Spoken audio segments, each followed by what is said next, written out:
When Worlds Overlap, Episode 5, The EMF Signal. The air inside the St. Jude's Asylum for the Incurable didn't just feel cold, it felt heavy, like walking through waist-deep water. Lead investigator Sarah held her EMF meter out, the digital display glowing a steady, rhythmic green. "Baseline is 0.2 milligrams, she whispered, her voice echoing off the peeling lead paint. "Completely dead. Just like it should be." Behind her, Mark adjusted his head cam, the infrared light casting an eerie violet hue over the ward. "Copy that. Let's move toward the surgical wing.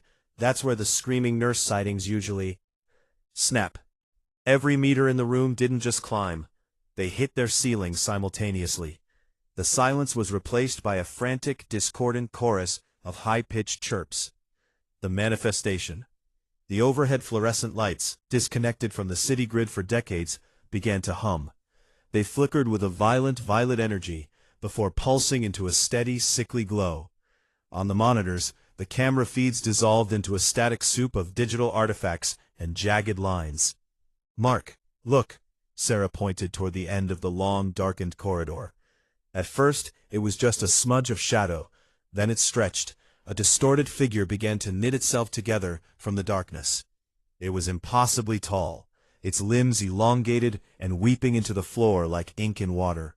It didn't walk, it glided, the space around it warping as if the very air were folding under its weight.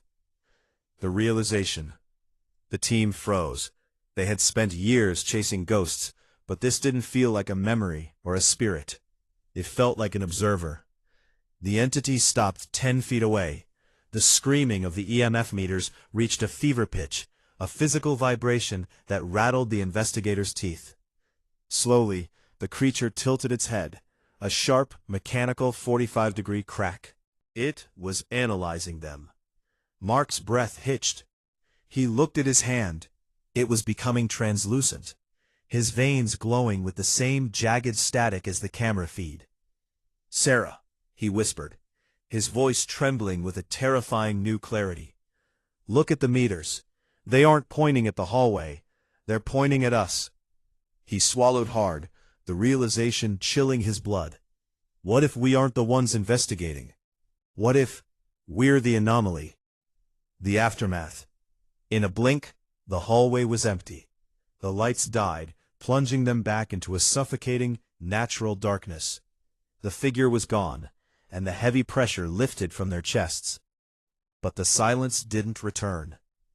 Down in the darkness, the EMF meters remained pinned to the red. They continued to scream, tracking the investigators as they fled, following the ghosts, all the way back to the van.